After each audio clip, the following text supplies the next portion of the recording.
All righty. Well, thank you all for joining. I'm sure there will be a couple people trickling in. As a reminder, this will be recorded and uploaded to our YouTube channel so you guys can watch it if you forget anything, want to go back.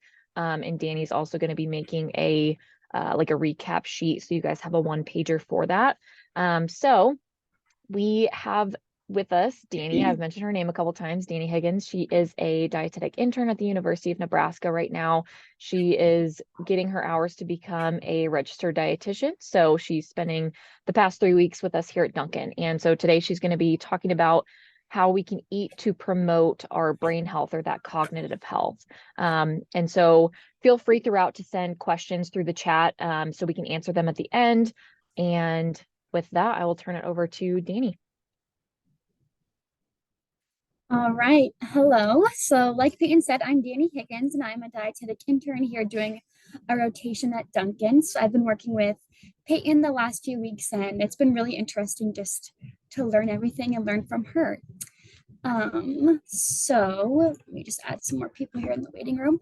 But today we're going to be talking about eating for your brain. So, learning more about the role that nutrition and the food that you eat has in your cognitive health.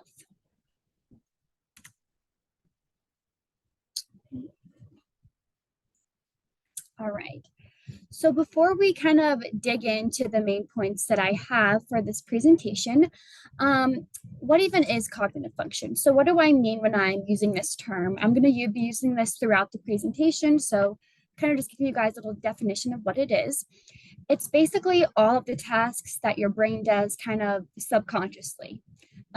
Your ability to remember things, so your memory, your ability to reason with things, comprehension skills, problem solving. So, if there's an issue, your brain's ability to kind of figure out a way to resolve the issue, your ability to learn and think, visual awareness. So, being able to kind of recognize the things that are around you and be like spatially aware. And then speaking fluency. So, your ability to kind of put words together and form sentences. So, it's fluent. All right, this is a quote from a study that was published by the British Medical Journal in 2012. And it just says, cognitive decline can begin as early as age 45, as research has found that individuals aged 45 to 49 had a 3.6% cognitive decline over a 10-year period. So I think commonly in the past, we had thought that, cognitive decline probably won't begin till age 60 or 70 or even 80 with some individuals. However, new research is really coming out that it can start as age 45 to age 50. So kind of just learning ways that we can be preventative with our health and kind of slow the rate of cognitive decline is going to be really important for us just to maintain our quality of life and be healthy. So, what causes cognitive decline? There are really a variety of factors that can cause an individual to have a faster or slower rate of cognitive decline. However, the most common reason is age. So, with all of us, we're all going to have some sort of cognitive decline as we get older. That just comes with the natural process of aging. We're all going to forget things now and then, and that just comes with getting older. However, there are a few other factors that can increase the rate of cognitive decline or cause it to start earlier in one's life. So these would be like a brain injury, so being in an accident, a lack of exercise, so not getting in physical activity, which is both beneficial for our mental and physical health, heart disease, diabetes, if you have a family history of Alzheimer's or dementia, which those are two diseases that basically cause individuals to lose their memory. Parkinson's disease, which is a disease that causes individuals to have uncontrolled movements, and then stroke. So, there really are a variety of factors that play into it, and it's going to be different for every individual.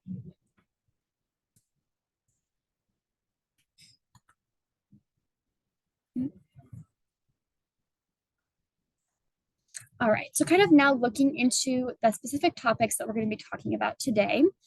The first one is we're going to be looking at some specific nutrients and the role that they have with our brain health. Then we're going to look at the mind diet, which is really just a healthy eating pattern that was developed based on research to help promote cognitive function. And then lastly, we're going to look at some ways that you can put the information I talked to you guys about today and kind of put it into your own lives and see what works best for you. All right, so starting looking at those nutrients and how they can promote brain health, we're going to be looking at just 3 nutrients today, B vitamins, omega-3 fatty acids, and flavonoids. So there are many more nutrients that also are involved with brain health, but these are just a select few that I chose to talk about today. So looking at those B vitamins, so B vitamins are just a nutrient that our body needs to perform just different processes like within our cells. They're a group of vitamins, so it's more than just one. They're thiamine, riboflavin, niacin, pantothenic acid, pyridoxine, biotin, folate, and cobalamin. And B vitamins are found in most of the foods that we would eat on a normal basis, but they're found specifically in higher amounts in these foods that I have here listed on this slide. So eggs, milk or dairy products like yogurt or cottage cheese are going to be great sources.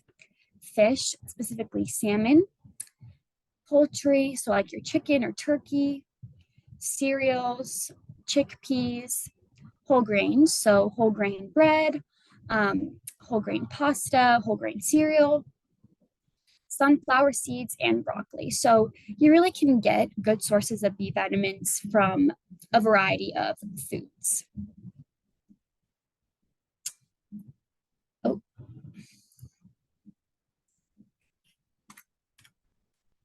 So last page there. Looking more into the research. So how B vitamins work in the body to lower those homocysteine levels is they basically kind of, so homocysteine is an amino acid that's in our body. It's just a type of protein. And research has found that if you have high amounts of this type of protein in your brain, it can dramatically increase your risk for developing dementia and Alzheimer's disease. So basically, B vitamins just work to lower these levels in the body. And research has shown that they can help slow cognitive decline and also reduce your risk for having poor cognitive function. So developing those Alzheimer's disease or dementia.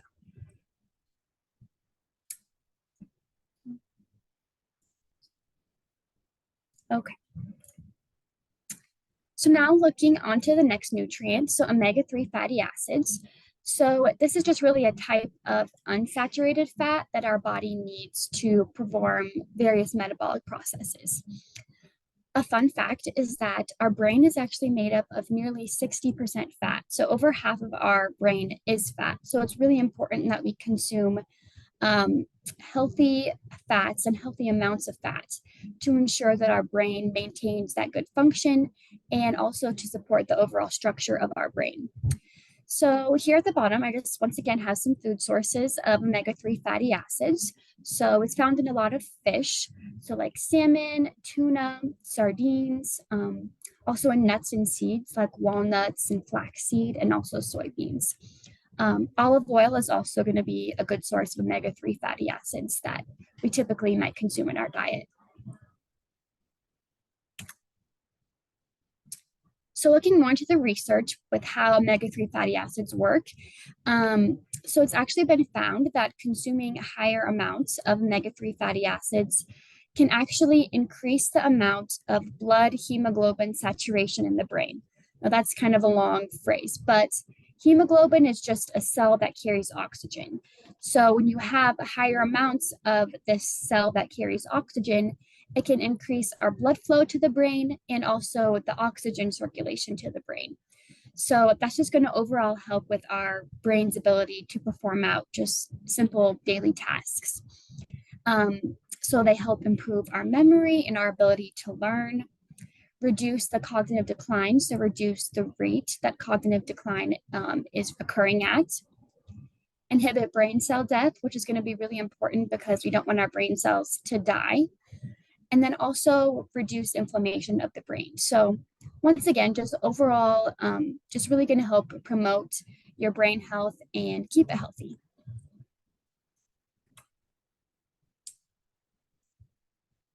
So looking now into the last nutrient, so flavonoids. So this is actually a natural pigment that's found in plant food. So it's actually like a color. It's found mainly in berries or fruits and vegetables. So for example, like the red pigment of strawberries is going to be where that flavonoid is found in.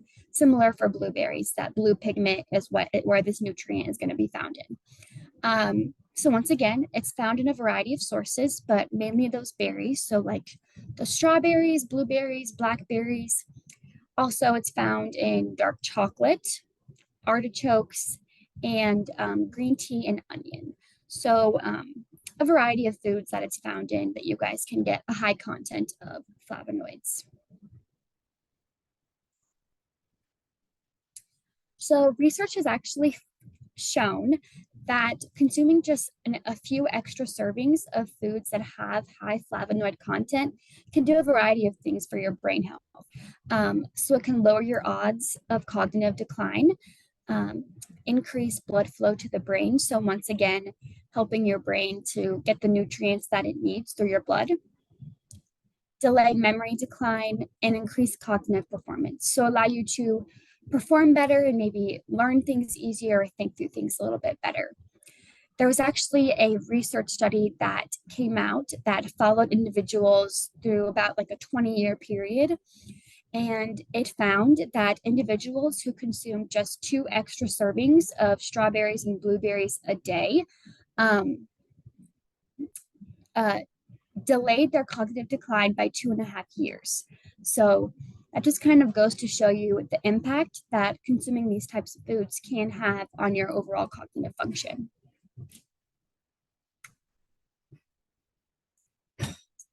So looking now we've kind of talked about some specific nutrients. Now we're going to go into the MIND diet. So it's not so much of a diet as we would think of a diet. It's really just kind of a healthy way of eating. But it stands for the Mediterranean Dash Intervention for Neurodegenerative Delay. So it's a very long kind of wording, but we'll go into that a little bit more. So once again, it was developed based on research to reduce the risk of dementia and Alzheimer's disease and also slow cognitive decline. So researchers found that there were certain foods that really helped promote our cognitive function. And so they created a kind of diet out of it. So what it is, it's a combination of the Mediterranean and the DASH diet. So the Mediterranean diet is really just one that prioritizes, our fruits and vegetables, whole grains, lean meats. And then the DASH diet is one that is very similar to the Mediterranean diet.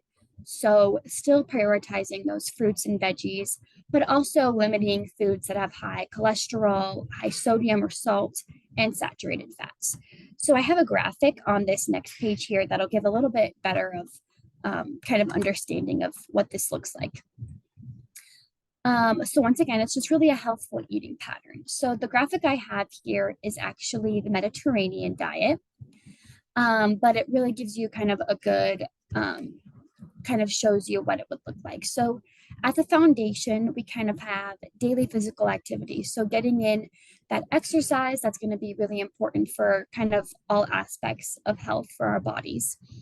Having daily servings of whole grains, breads, beans, pasta, nuts, fruits, and vegetables. Variable amounts, so like a few times per week of olive oil, which once again is going to be that source of your omega-3 fatty acids, and also fish and seafood. And then daily to weekly amounts of a lot of our dairy products like cheese and yogurt, poultry and eggs. And then lastly, kind of just monthly or small amounts of our meats and sweets. So really focusing on those whole grains and fruits and vegetables once again. So, how the mind diet works at kind of improving and promoting our brain health is that it just contains, once again, those specific nutrients that can help reduce inflammation and stress on our brain. So, it contains many, many nutrients, and I just have a few listed here and kind of the food sources that they're found in for you guys to see. So, magnesium is found in high amounts in pumpkin seeds. B vitamins, which we talked about before, can be found in salmon. Vitamin K is found in kale. Flavonoids are once again found in those berries, so like those strawberries and blueberries. So this just kind of shows you that there are really a variety of nutrients and they're found in a variety of foods that we can consume to help our brain health.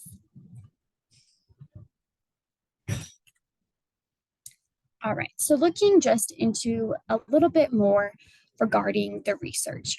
So in a study that was published in 2015, it was found that participants who strictly followed a mind diet for around 4.5 years had a 53% reduced risk of developing Alzheimer's and dementia. So that's a pretty large, risk reductions, cutting the risk by over half. So, kind of just going to show that the foods that are in this diet really do have a large impact on one's brain health.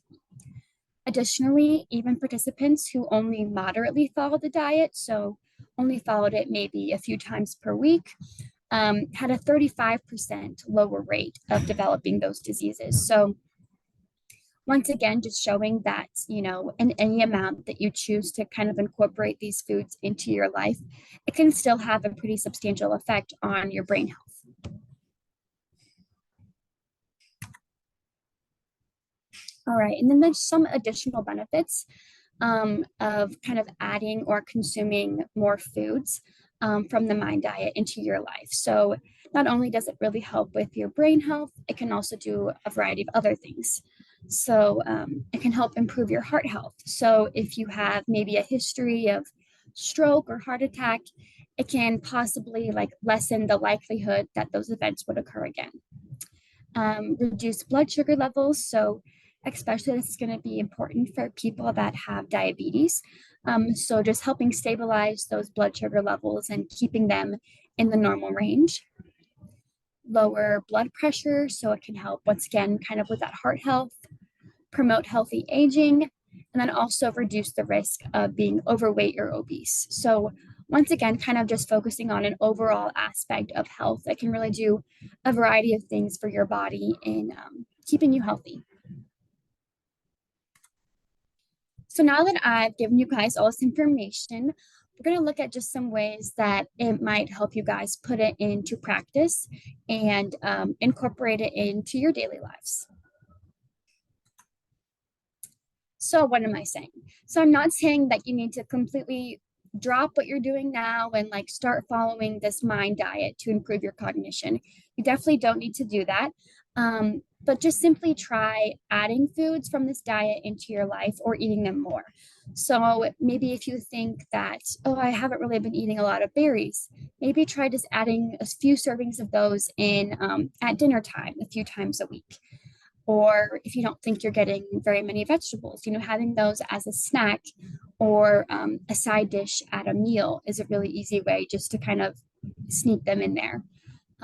Whole grains. So, if you typically buy refined grain stuff at the store, maybe try just going for more whole grain bread or whole grain pasta. Just once again, kind of an easy way to get that nutrient in there. Nuts and legumes, so having those as a snack. Consuming more lean meats. I know that Nebraska is a beef state, and I totally understand that. I grew up on a farm, so I'm not saying you have to never eat red meat or anything like that, but just maybe sometimes try switching it out for some chicken or for some seafood, just to also make sure that you're getting the nutrients from those foods into your diet as well. So this is kind of an example of some snack ideas that you guys could have at work or when you're on the go.